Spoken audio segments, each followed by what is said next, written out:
Vamos lá então para a palavra de Deus, Apocalipse. Abra aí fazendo um favor. O livro do Apocalipse,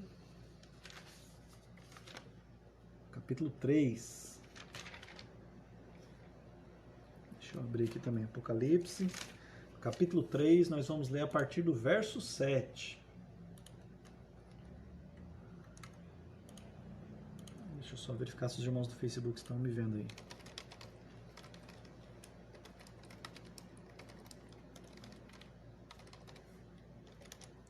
Apocalipse, capítulo 3, nós vamos ler dos versos 7 até o verso 13, que é a carta à igreja em Filadélfia. Tá? Eu vou ler aqui, os irmãos podem acompanhar aí, por favor. Apocalipse, capítulo 3, a partir do verso 7, diz o seguinte: Ao anjo da igreja em Filadélfia escreve: Estas coisas diz o santo, o verdadeiro, aquele que tem a chave de Davi, que abre e ninguém fechará, e que fecha e ninguém abrirá. Conheço as tuas obras. Eis que tenho posto diante de ti uma porta aberta, a qual ninguém pode fechar. Que tens pouca força, entretanto guardaste a minha palavra e não negaste o meu nome. Eis farei que alguns dos que são da sinagoga de Satanás, desses que a si mesmos se declaram judeus e não são, mas mentem, eis que os farei vir e prostrar-se aos teus pés e conhecer que eu te amei. Porque guardaste a palavra da minha perseverança, também eu te guardarei na hora da provação que há de vir sobre o mundo inteiro, para experimentar os que habitam sobre a terra. Venho sem demora. Conserva o que tens, para que ninguém tome a tua coroa. Ao vencedor faloei coluna no santuário do meu Deus, e daí jamais sairá. Gravarei também sobre ele o nome do meu Deus, o nome da cidade do meu Deus, a nova Jerusalém que desce do céu, vinda da parte do meu Deus, e o meu novo nome. Quem tem ouvidos, ouça o que o Espírito diz às igrejas. Vamos orar mais uma vez? Pedir que Deus venha falar conosco, pedir que Deus venha alcançar o nosso coração com a palavra dele. Pode vir, né? Deixa eu só verificar aqui no Face, que parece que está com problema. Vou fazer o seguinte, avisa aí, amor, que eu vou recomeçar no Facebook. Eu vou encerrar e vou começar novamente.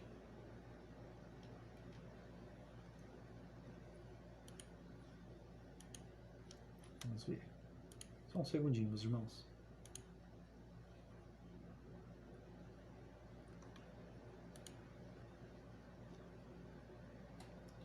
Glória a Deus.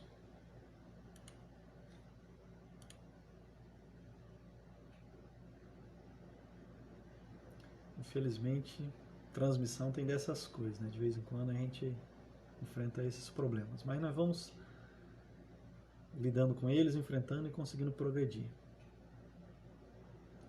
Iniciado novamente no Facebook. Avisa aí, por favor, meu amor. Vamos orar, meus irmãos. Pedir que Deus venha falar conosco. Meu Pai, careço da Tua palavra ao nosso coração, Deus. Não só eu, mas os meus irmãos. Nós carecemos da edificação do Senhor sobre a nossa vida. Nós carecemos do agir do Senhor sobre a nossa vida. Nós carecemos que o Senhor alimente o nosso espírito com a Tua palavra. Nós carecemos, Deus, que o Senhor traga a Tua bênção ao nosso coração de forma que nos fortaleça, de forma que nos leve a estar mais perto do Senhor, que nos leve a parecer mais com Cristo, Deus. É o que eu peço ao Senhor nessa noite. Nos permita entender a Tua palavra, se alimentar da Tua boa palavra, que traz vida ao nosso coração, meu Deus. É o que eu peço ao Senhor em nome de Jesus Cristo. Meus irmãos, uma chave, uma porta e uma coluna. Essas são as três imagens que Jesus se utiliza aqui para trazer essa mensagem à igreja lá de Filadélfia. Essa é a sexta, a penúltima a penúltima então das 7 cartas que Jesus destina a essas 7 igrejas que estão listadas aí no capítulo 1 até o capítulo 3. Ele está trazendo a sua mensagem a essas igrejas falando para elas que ele está com elas, ou seja, ele está no meio das igrejas. É como se ele estivesse falando assim, eu estou passando entre as igrejas, eu estou junto com vocês, fazendo o quê? Ele está ali vendo as igrejas, acompanhando o sofrimento que as igrejas têm passado, mas também ele está ali trazendo elogios às igrejas, aquilo que elas têm conseguido ser uma luz no mundo em que elas vivem, e também Jesus está corrigindo as igrejas. Jesus também está exortando as igrejas naquilo que elas necessitam de correção. Essa igreja, a igreja de Filadélfia, é a segunda, juntamente com Esmirna, que não recebe nenhuma crítica, mas apenas elogios. Então, 2 dessas 7 igrejas recebem apenas elogios. Filadélfia é uma dessas. A última, que é a igreja de Laodiceia, ela não recebe nenhum elogio. Ao contrário, ela recebe apenas críticas.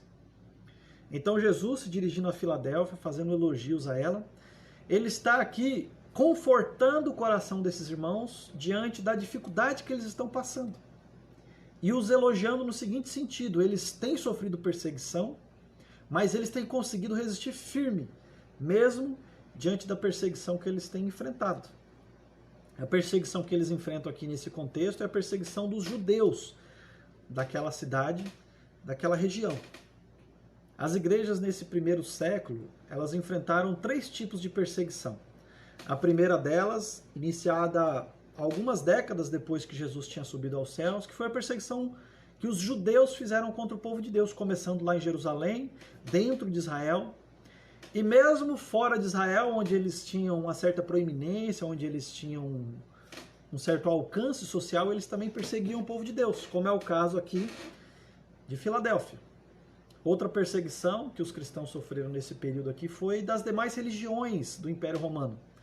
As religiões gregas, e eram várias, dependendo do local onde eles estavam, por verem a igreja pregando um único caminho, uma única salvação que estava em Jesus Cristo, eles perseguiram a igreja, eles tentaram calar o anúncio que a igreja fazia de Cristo. E uma terceira perseguição, e talvez a mais ferrenha, que eles tenham recebido, depois de serem perseguidos pelos judeus, serem perseguidos pelas demais religiões gregas que estavam no Império Romano, eles foram perseguidos pelo próprio Império Romano. O imperador usou do seu poder para causar perseguição ao povo de Deus. E várias dessas igrejas sofreram com isso. Essa igreja, especificamente a igreja de Filadélfia, ela sofreu com a perseguição que os judeus fizeram a ela. Então Jesus se dirige a essa igreja, se apresentando a ela nas seguintes palavras, como diz aí no verso 7, dizendo o seguinte: ao anjo da igreja em Filadélfia escreve. Olha as características que Jesus diz de si mesmo, quando ele se apresenta para esta igreja. Ele diz o seguinte: estas coisas diz o santo, o verdadeiro, aquele que tem a chave de Davi, que abre e ninguém fechará, e que fecha e ninguém abrirá. Olha que interessante as características que Cristo diz dele mesmo. Primeiramente, ele diz, essas coisas diz o santo. Jesus está se apresentando aqui como um contraponto em relação aos judeus que perseguiam aquela igreja. Eles diziam ser o povo que seguia o caminho de Deus. Eles diziam ser o povo de Deus, aqueles que viviam e obedeciam à vontade de Deus. Mas na verdade não eram. Jesus disse abaixo que eles mentem quando eles dizem isso. E quando Jesus se apresenta como o santo, ele está se referindo que ele é aquele que obedece perfeitamente à vontade de Deus.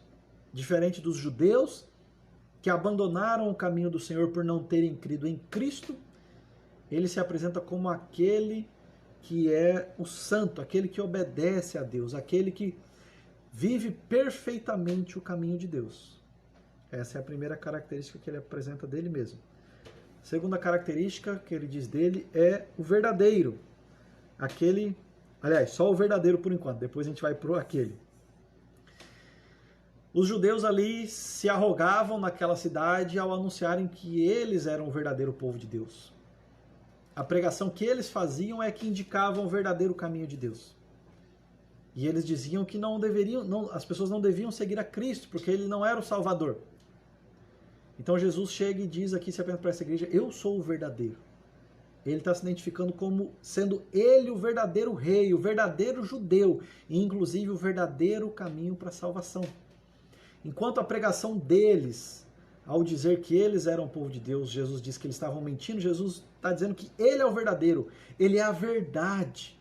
Como ele próprio disse lá em João, no verso 14, no capítulo 14, verso 6, quando ele fala assim: eu sou o caminho, a verdade e a vida.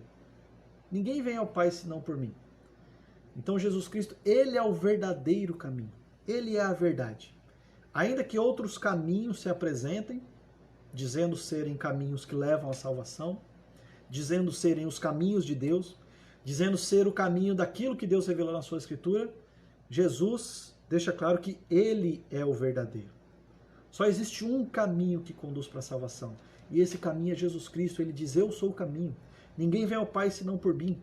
Se não for por meio da fé em Jesus Cristo, a pessoa pode ser aquele religioso mais perfeito que existe na face da terra. Pode ser aquela pessoa do melhor coração que a gente conheça. Pode ser aquele que pratique as mais vultuosas boas obras. Se não for por Cristo, esse caminho não é verdadeiro, esse caminho é mentiroso. Então Jesus, ele se apresenta como sendo o verdadeiro. Ele é o caminho. Naquele tempo ali, eles enfrentavam uma concorrência em relação ao caminho que os judeus diziam ser eles, o verdadeiro caminho. Mas atualmente, muitos caminhos são pregados. Alguns afirmam que se você cumprir a legislação de Moisés, as leis do Antigo Testamento, assim como os judeus diziam, você pode ser salvo. Outros afirmam que servir a Cristo é apenas praticar o amor. Se você praticar o amor na sociedade, você vai ser salvo. Outros talvez dizem que se você conseguir ser uma boa pessoa, viver ajudando os outros, você vai ser salvo. Mas Jesus, ele está se apresentando aqui como ele é o único caminho. Ele é o caminho verdadeiro. Meus irmãos, só mais um segundo, deixa eu tentar mais uma vez iniciar aqui no Facebook. Dá meu telefone aí, vida, que eu vou iniciar pelo telefone agora. Porque aqui tá difícil. Oi? Entendi. O outro celular você quer? Não. Só um segundo que eu já abro aqui. Pelo menos por aqui os irmãos vão conseguir acompanhar.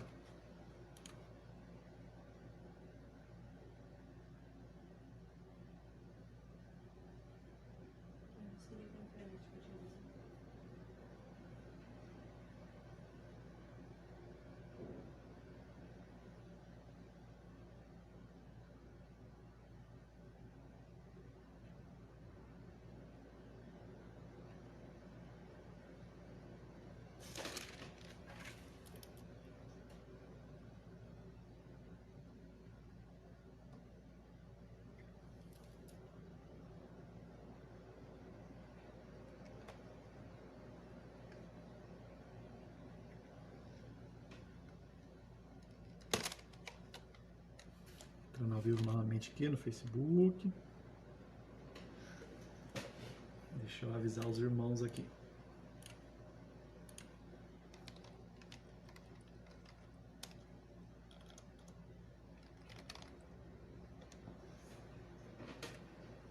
Então tá. Os irmãos do Instagram aí nos perdoem por esse começa e para. E também os irmãos que estão nos acompanhando pelo Facebook nos perdoem aí, mas infelizmente tecnologia tem dessas coisas. Ora, ela funciona, mesmo que você teste várias vezes durante o dia, muitas vezes na hora de colocá-la em uso ela tem desses problemas. Beleza?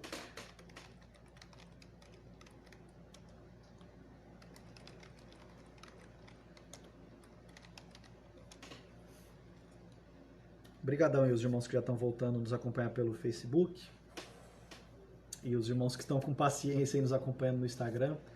Mais uma vez, nosso pedido de desculpas aí. Nos perdoem por essa transmissão com essas falhas. Infelizmente, nem tudo está no nosso controle, né? Então, voltando aí para Apocalipse, capítulo 3, Jesus aqui trouxe algumas características dele mesmo. Nós já vimos como ele se apresentou como o santo, aquele que verdadeiramente obedece a Deus, fazendo um contraponto com os judeus. Ele se apresenta agora, então, em segundo lugar, como o verdadeiro.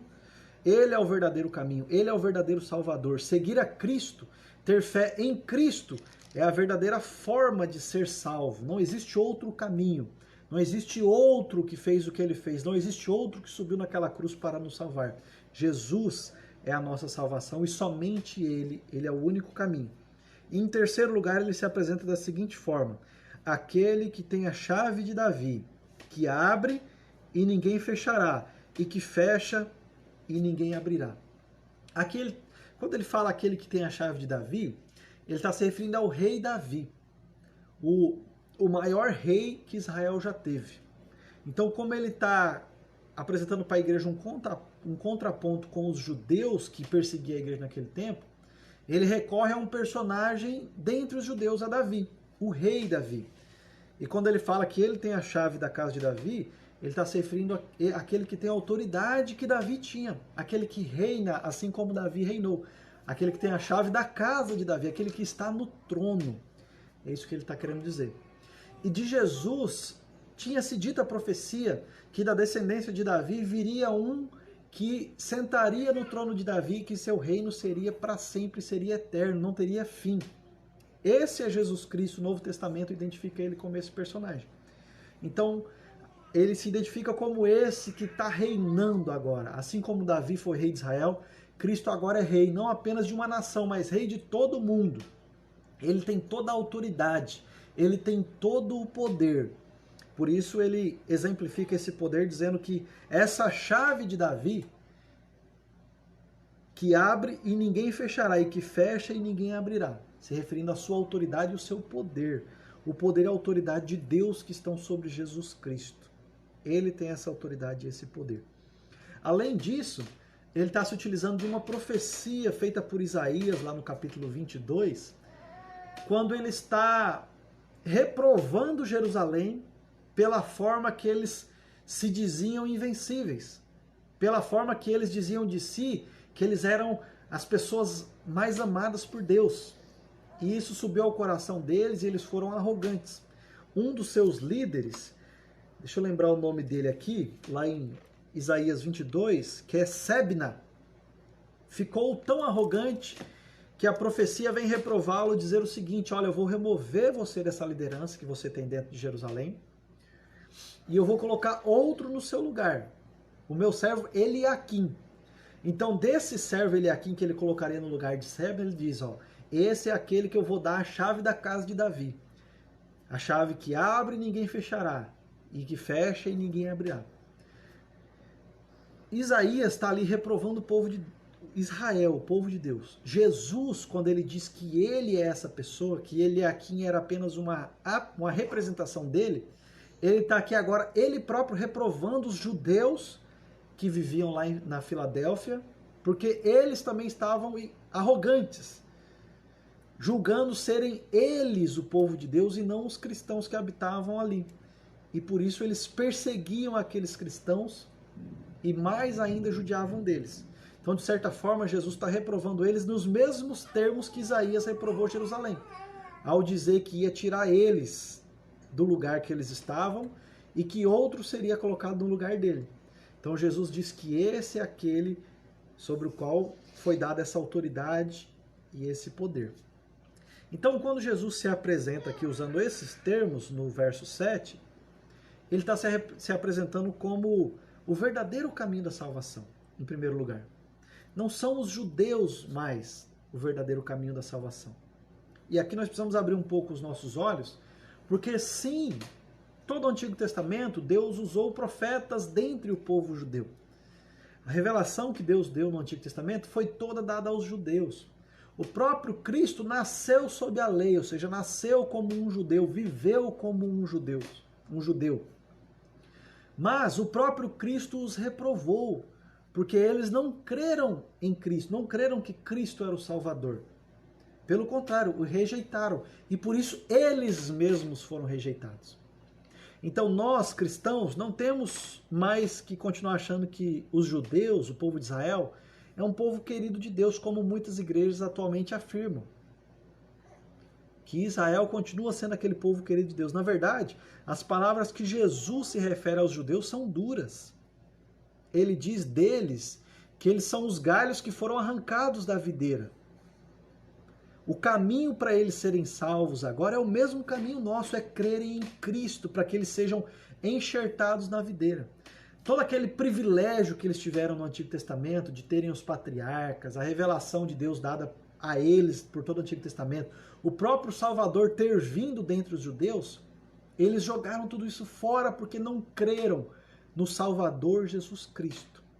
É óbvio que alguns dentre os judeus creram, esses sim foram salvos, mas a grande maioria de Israel, eles estavam ali no dia da crucificação de Cristo dizendo crucifica-o, crucifica-o. Então os judeus, na verdade, foram e estão aqui nessa carta escrita à igreja lá de Filadélfia sendo reprovados por Deus. Porque eles não só não creram em Cristo, como eles perseguem aqueles que creem em Cristo. E é isso que eles estão fazendo aqui. Então Jesus ele se apresenta como esse verdadeiro caminho, diferente do que os judeus pregam, e ele se apresenta como o rei, aquele que governa sobre toda a terra. Nós precisamos novamente voltar a falar sobre a soberania de Cristo no meio da igreja. Porque é uma das doutrinas que tem se perdido. E há um grandioso prejuízo para nós, o povo de Deus, se perdermos de vista, se deixarmos escapar da nossa mente o fato de que Cristo reina, de que Ele está sobre o trono, de que o reinado de Davi está sobre os seus ombros, Ele governa esse mundo, a autoridade Ele tem toda ela. E isso nós precisamos entender primeiro, para que a gente saiba enfrentar as adversidades. Essa igreja que estava sofrendo nas mãos dos judeus. Mas Jesus vem e se apresenta, olha, eu tenho toda a autoridade. Inclusive o trono de Davi, aqueles que eles defendem tanto, eu sou aquele que senta neste trono agora. Todos aqueles que te perseguem, eles estão debaixo da minha autoridade. Todas as adversidades que nós passamos e que nós vivemos, todas elas estão debaixo da autoridade de Cristo. Ele tem o controle sobre todas elas. Nós precisamos ter isso sempre em mente. Só com essa verdade na nossa mente, que Cristo é soberano e que Ele é bom com o seu povo, é que nós conseguimos enfrentar esse mundo tenebroso que nós vivemos. Essas são os únicos remédios para enfrentarmos, por exemplo, a depressão. Não estou dizendo que os remédios que a medicina desenvolve não devem ser tomados. Pelo contrário, Deus utilizou da sua soberania e da sua sabedoria para criá-los.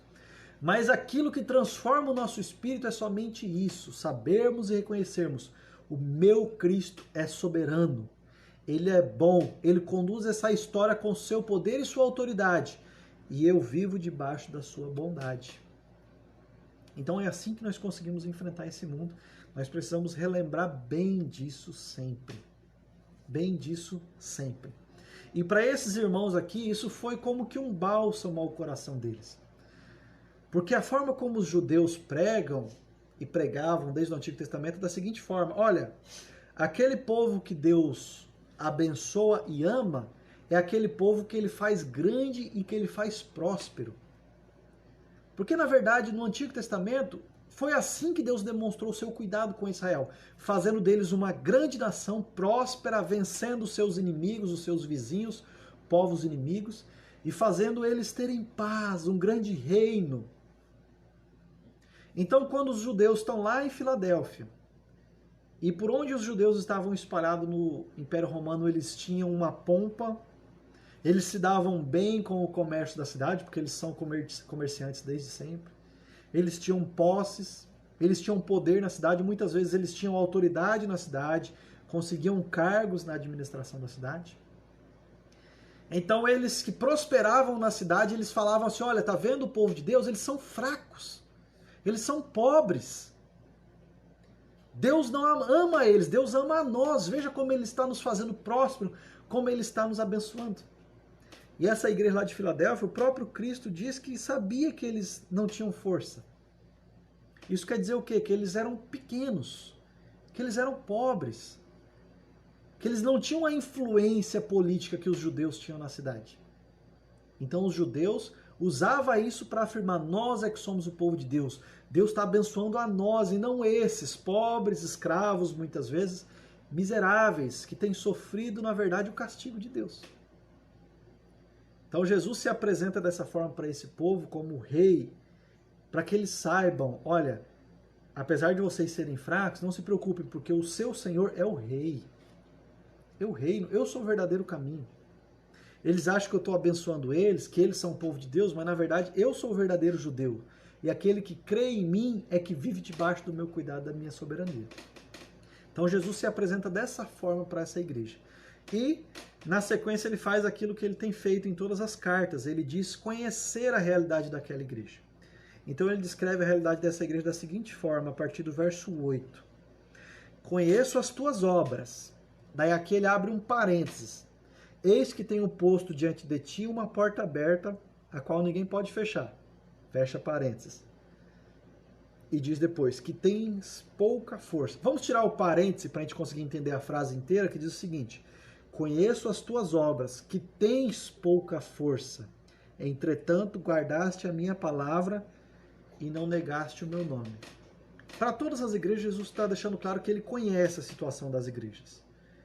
Não foge do conhecimento dele aquilo que as igrejas têm passado. Pelo contrário, ele disse lá no capítulo 1 que ele estava com as igrejas. Ele está no meio das igrejas, está passando com elas tudo que elas têm passado. E aqui ele fala assim, eu conheço as tuas obras. Eu estou vendo como que vocês estão vivendo. Eu sei que vocês não têm força, como ele diz aqui, que tens pouca força. Entretanto, guardaste a minha palavra e não negaste o meu nome. Então, a sociedade viu um povo excluído, castigado. Os judeus pregavam, olha, esse povo está recebendo o castigo de Deus. Nós é que somos os abençoados por Deus. Veja como nós prosperamos, como nós estamos bem, Deus está nos fazendo prosperar. Mas Jesus chega e fala assim, eu sei que vocês têm pouca força, mas vocês guardaram a minha palavra. Jesus está fazendo aqui o que ele tem feito nas outras cartas, corrigir a nossa forma de enxergar a realidade espiritual das coisas. Se o mundo olha pelo externo aquilo que aparenta, Jesus conhece o coração. Aos olhos do mundo, essa igreja aqui era algo sem força, era pequeno, pobre, gente de pouca instrução, mas Jesus está mostrando que eles são fortes. Aos olhos do mundo são fracos, aos olhos de Cristo é uma igreja forte, uma igreja viva. E aonde está a força dessa igreja? Não é em ter muito dinheiro. Não é em ter muitos membros. Não é em ter membros influentes na sociedade, naquela cidade. Não é em viverem ricamente nesse mundo. A força da igreja está no que ele diz. Guardaste a minha palavra. Uma igreja forte, então, é aquela que obedece à palavra de Deus, que vive o evangelho, que guarda a palavra de Cristo. Essa é a igreja forte. E aqui nós precisamos também corrigir a nossa forma de enxergar, porque muitas vezes nós vemos qual é a igreja forte da nossa cidade. Quais critérios nós vamos utilizar para fazer essa análise? Provavelmente nós vamos ver o tamanho da membresia, a quantidade, o tamanho do orçamento dessa igreja, a influência que os membros daquela igreja têm na sociedade, se o prefeito é membro daquela cidade, se o governador é membro daquela igreja. Jesus está falando que para ele nada disso importa. O que importa, a verdadeira força da igreja é aquela que guarda a palavra de Cristo, é aquela que vive a palavra de Deus. Eu sou uma igreja forte, nós somos uma igreja forte, será? O ponto que vai dizer se somos ou não é se nós guardamos a palavra de Deus. O quanto está em nosso coração disposição para fazermos a vontade de Deus, de colocarmos em prática o desejo do nosso Salvador, de obedecermos a Deus. Uma igreja forte é aquela onde os irmãos se submetem à palavra de Deus, vivem a palavra de Deus. E aqui Cristo nos ensina também que nós não devemos negociar a palavra de Deus para tentar sermos grandes, porque não é isso que nos faz forte. Eu estou tocando nesse assunto porque atualmente nós temos visto diversas igrejas abdicando de serem fiéis na palavra de Cristo, de viverem o evangelho, de pregarem a verdadeira palavra de Deus, de cobrar dos seus irmãos que vivam e obedeçam a Cristo, sob o pretexto de alcançarem mais pessoas. Não é isso que Cristo quer de nós. Cristo quer que nós fiquemos fiéis, de que a gente guarde a palavra. Através disso é que Ele nos vai dar o crescimento que Ele tem para nós. Quando nós deixamos a palavra de Deus com vista a qualquer coisa, mesmo que seja alcançar mais pessoas para Cristo, nós estamos nos enfraquecendo. Então a força de uma igreja está enquanto mais perto da palavra ela está. Por isso, é muito sábia a recomendação que nós ouvimos da nossa irmã Sônia, ali da Quarta Igreja, quando ela diz o seguinte: antigamente a gente falava para as pessoas que nós evangelizávamos, procure uma igreja mais perto da sua casa. E hoje em dia a gente diz o seguinte: procure uma igreja mais perto da palavra. Porque essa é a igreja forte. Qual seria a igreja forte em Ji-Paraná? É aquela igreja que vive a palavra de Deus, que obedece a palavra de Deus. Eles, além de guardarem a palavra no sentido de obedecerem, eles continuaram sendo um candeeiro, um farol naquela cidade, mesmo sendo tão maltratados e perseguidos pelos judeus. É o que Jesus fala na sequência, ó. Guardaste a minha palavra e não negaste o meu nome, não deixaram de ser minhas testemunhas. Vocês não começaram a esconder que eram cristãos. Não negaram diante da sociedade que te maltratava, que tinha um preconceito contra você, que julgava que você estava desobediente, estava vivendo de forma errada. Vocês não negaram a minha palavra, vocês continuaram anunciando e pregando o evangelho, continuaram sendo um testemunho de Cristo, continuaram testemunhando de nós, do evangelho de Cristo. Então essa igreja era firme na palavra e continuou testemunhando mesmo diante da perseguição que sofria, mesmo diante das acusações que recebiam, mesmo que aparentemente as pessoas pudessem olhar para eles e falar: meu Deus, quem é esse povo? Para dizer para mim, esse é o caminho da salvação, sendo que eles são pobres, miseráveis, pequenos. Só a ralé da sociedade é que está ali com eles. Como que eles têm a ousadia de me falar que eles é que seguem o caminho correto? E eles continuavam, eles não negaram o nome de Cristo. Eles não se envergonharam de ser luz naquela cidade, de ser luz em todo aquele contexto que eles viviam. E assim ali eles continuaram pregando o Evangelho e sendo testemunha do Evangelho de Cristo. E nos constrange ver essa igreja dessa forma, porque eles sofriam perseguição bem complicada.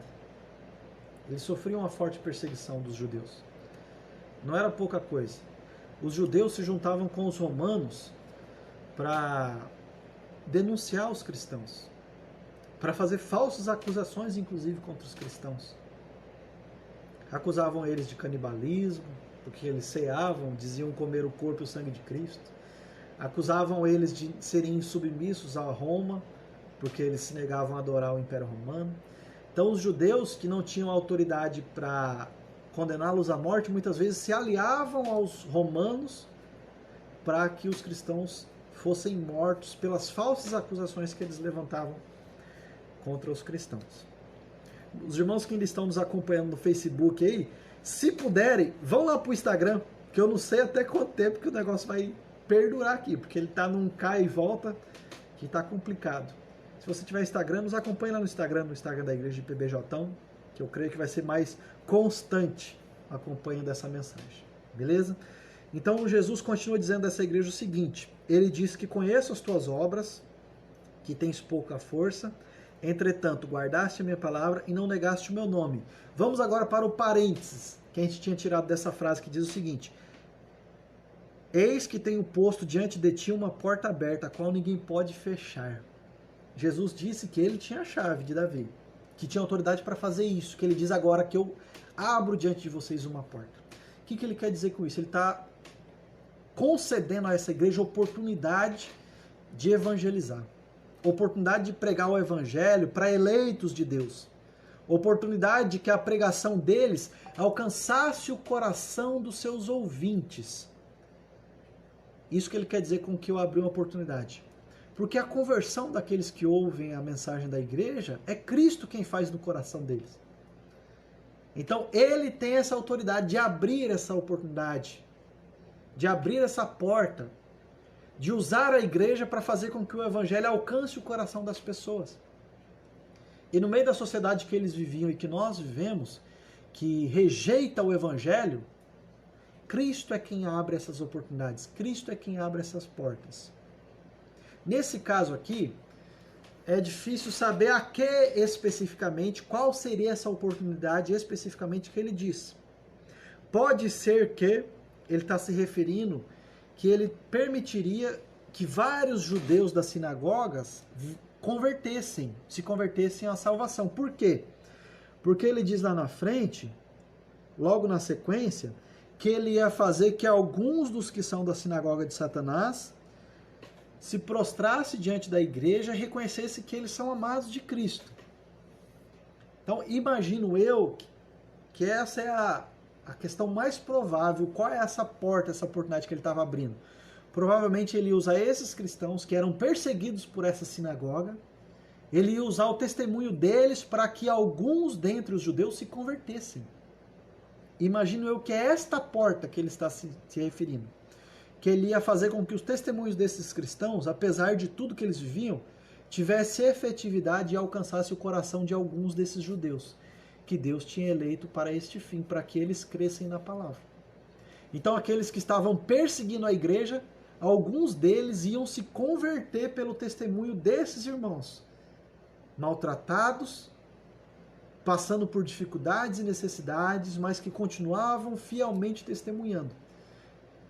Deus iria usar o testemunho deles para alcançar o coração deles. Nós vemos em Atos isso acontecer várias vezes. O principal exemplo disso talvez seja o apóstolo Paulo. Um líder da perseguição dentre os judeus em relação aos cristãos, que foi convertido, não pelo testemunho de algum cristão, mas pela palavra do próprio Cristo.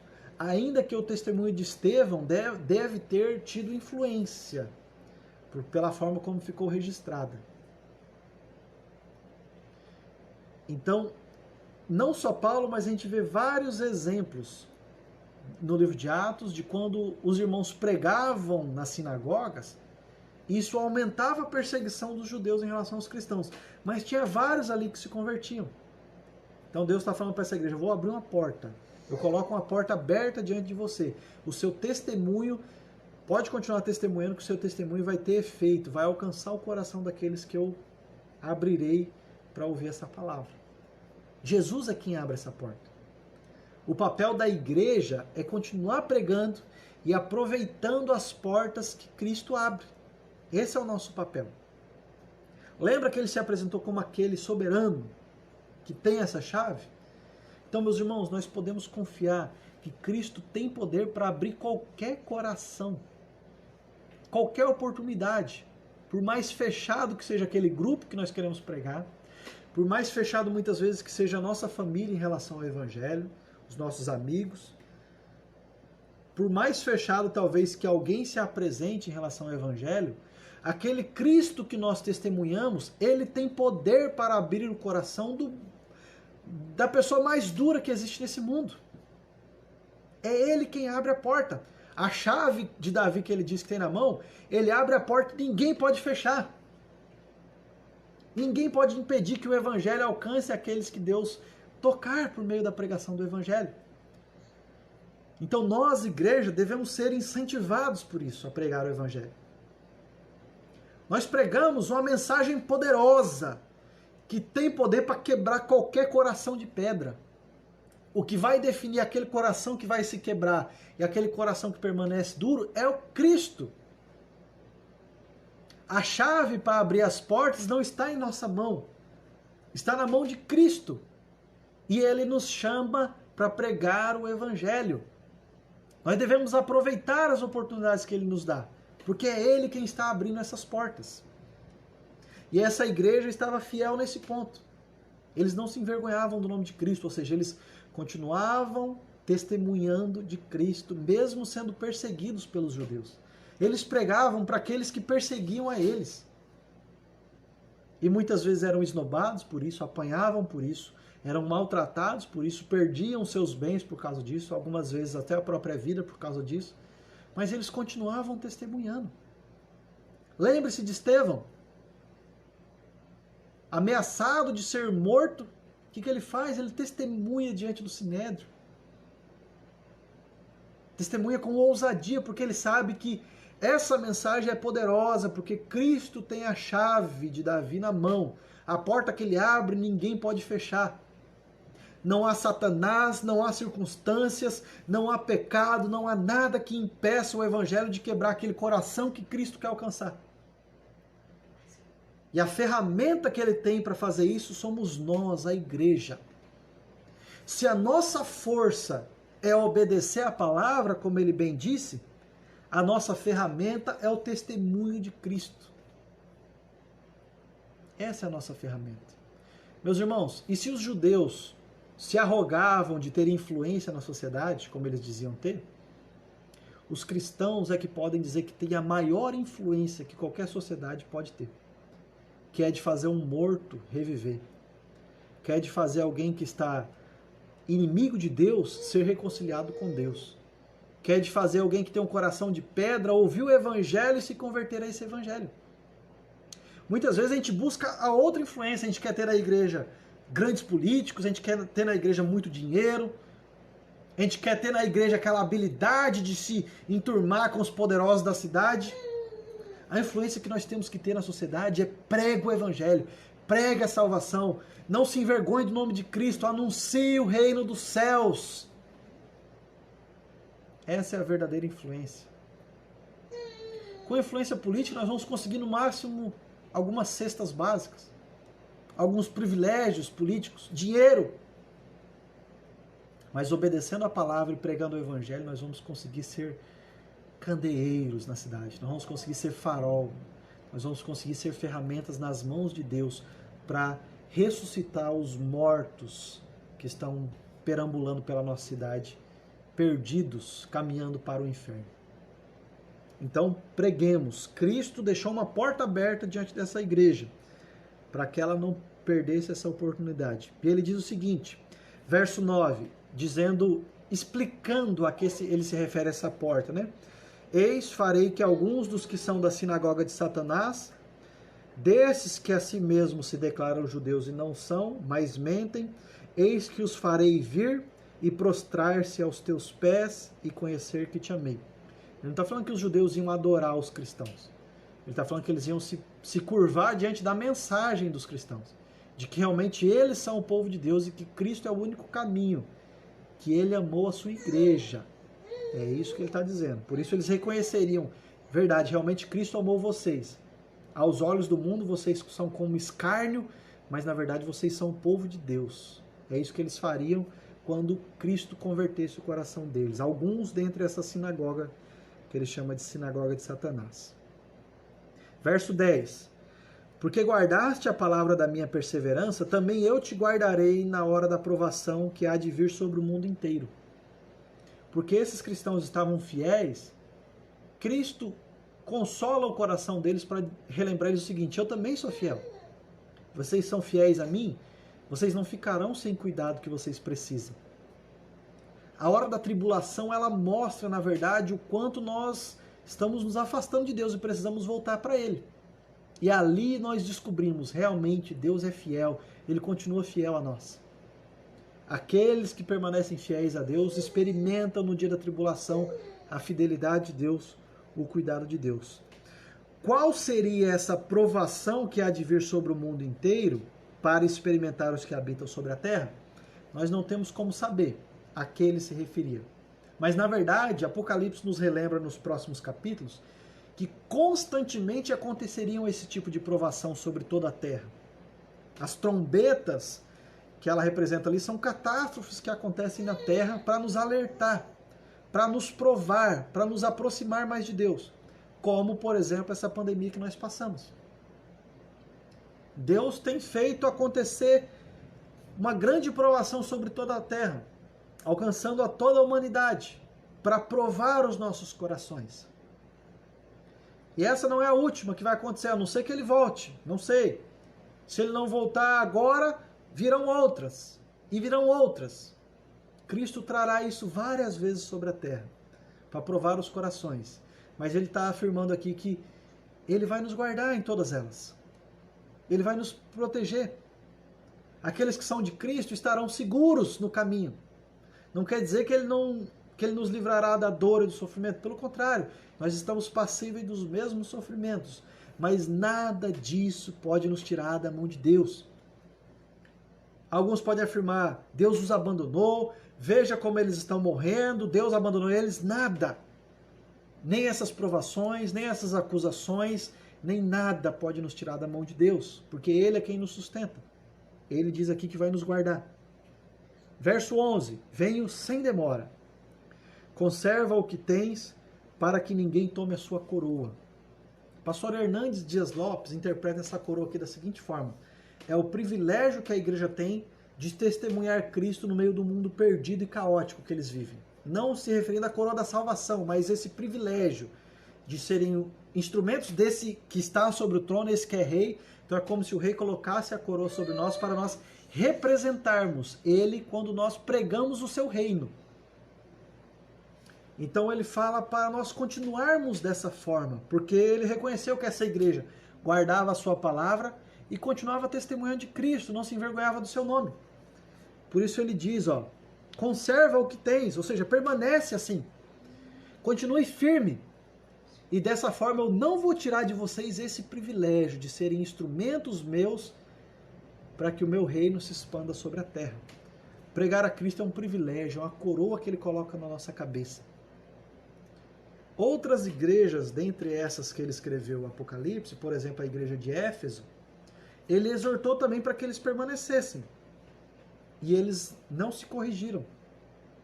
Eles abandonaram a pregação do Evangelho e hoje não existem mais. Por isso serve de alerta para nós. Igrejas que abandonam o testemunho de Cristo, elas são inúteis na terra. Visto que esse é o ministério que Deus nos deu. Visto que é para isso que Ele nos fez um reino de sacerdotes, para proclamar as virtudes daquele que nos chamou, daquele que nos tirou das trevas para a sua maravilhosa luz. Ele deixa claro, uma igreja que não prega o Evangelho é uma igreja inútil. Ele próprio vai remover essa igreja. Então conserva, permanece pregando o Evangelho e você vai continuar com a coroa na sua cabeça. Você não vai perder esse privilégio de ser instrumento meu para que eu pregue, para que eu expanda o meu reino sobre toda a terra. E, por final, como ele faz em todas as cartas, ele faz promessas à igreja que permanecesse dessa forma fiel. Ele diz o seguinte, ao vencedor faloei coluna no santuário do meu Deus, e daí jamais sairá. Quando ele deu aquela profecia de Isaías que eu citei no começo, o Eliaquim, que ele falou que ia colocar no lugar do antigo líder que estava desobedecendo a Deus, no final da profecia ele fala assim, eu coloquei ele como estaca, mas ele será removido. E agora a promessa que ele faz para a igreja que permanece firme na palavra e pregando o Evangelho, ele diz o seguinte, eu vou fazer vocês de coluna no santuário, ou seja, onde Deus habita, na presença de Deus, eu vou fincar vocês na presença de Deus e nada vai tirar vocês da presença de Deus, não, vocês não serão removidos, vocês serão colunas fixadas e firmes, eu é que sustentarei vocês. Essa cidade aqui tinha sofrido um grande terremoto no ano 17 depois de Cristo, e eles viram todas as estruturas que a cidade tinha serem completamente destruídas. Então aquela cidade que se dizia muito importante, viu que o terremoto pode remover ela da face da terra. Depois eles se reconstruíram, e Cristo agora escreve para os irmãos que viveram essa catástrofe, para dizer o seguinte, o que eu vou fazer com vocês é fixar vocês como coluna no meu santuário e nada vai remover. Não existe nada na terra que pode tirar vocês da minha presença quando vocês continuam fiéis. Eu vou fazer vocês de coluna que não será removida. E faz a última promessa que a gente pode dizer ela em algumas palavras aqui. Gravarei também sobre ele o nome do meu Deus, o nome da cidade do meu Deus, a nova Jerusalém que desce do céu, vinda da parte do meu Deus, e o meu novo nome. está falando que vai gravar o nome de Deus sobre essa igreja de 3 formas. O nome do meu Deus, o nome da cidade do meu Deus e o meu novo nome, o nome de Cristo. Essa cidade, Filadélfia, depois que ela foi destruída e reconstruída, ela recebeu um novo nome. O nome dela foi Neo-Cesareia, ou seja, Nova Cesareia. A nova cidade do César, porque o imperador reconstruiu ela. Então Jesus está usando esse contexto histórico para afirmar para eles, olha, eu reconstruí vocês. A coluna que foi removida do meu santuário são os judeus que estão aí afirmando que eles são o povo de Deus. Eles são os galhos que foram removidos da videira. Eu refiz o meu povo agora por meio da igreja. Vocês recebem o meu nome sobre vocês. Vocês são a minha nova cidade. Vocês são propriedade minha porque eu construí vocês. Colocar o nome sobre uma cidade, ou sobre um escravo, ou sobre um animal, é o sinal de propriedade, é a marca de que eu sou dono dessa coisa. Então, quando Jesus fala que escreveria sobre a igreja o nome de Deus, do Deus dele, nosso Deus também, ele está falando, ó, Deus reconstruiu vocês, vocês são propriedades de Deus. É Ele quem vai cuidar de vocês. Vocês vão continuar participando dos privilégios de serem do povo de Deus. Deus está construindo em vocês e através de vocês o seu povo, aquele que Ele vai usar para ser testemunha nesse mundo. Vocês vão desfrutar desse privilégio. E esse desfrute será eterno. Nada vai remover vocês do privilégio de habitar na presença de Deus, de habitar dentro do santuário de Deus. Aquilo que Davi almejou no seu coração, quem, pois, habitará no tabernáculo do Senhor? Cristo diz que somos nós o povo de Deus. Nós é que temos o privilégio de sermos de Deus e de estarmos fincados na presença de Deus, de forma que não podemos ser removidos. E na presença de Deus nós desfrutamos de todo o privilégio.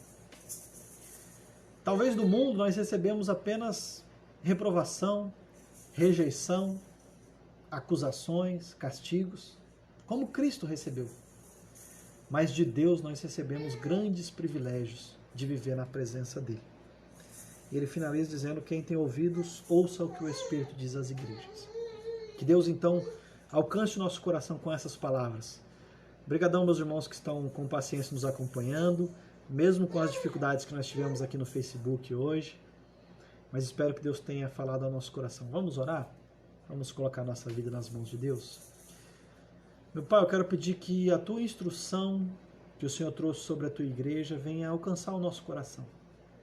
O Senhor nos tem nas Tuas mãos, meu Pai. Faça de nós esse povo que Te agrada e glorifica ao Senhor, meu Deus. Faça de nós esse povo que proclama o Teu nome e vive rendendo glória ao Senhor, meu Pai. Faça de nós esse povo que Te obedece, Deus, e que é um bom testemunho do Senhor nesse mundo, que é luz, um farol na nossa cidade. Faça de nós esse povo, meu Pai. É o que eu peço ao Senhor em nome de Jesus Cristo. Amém.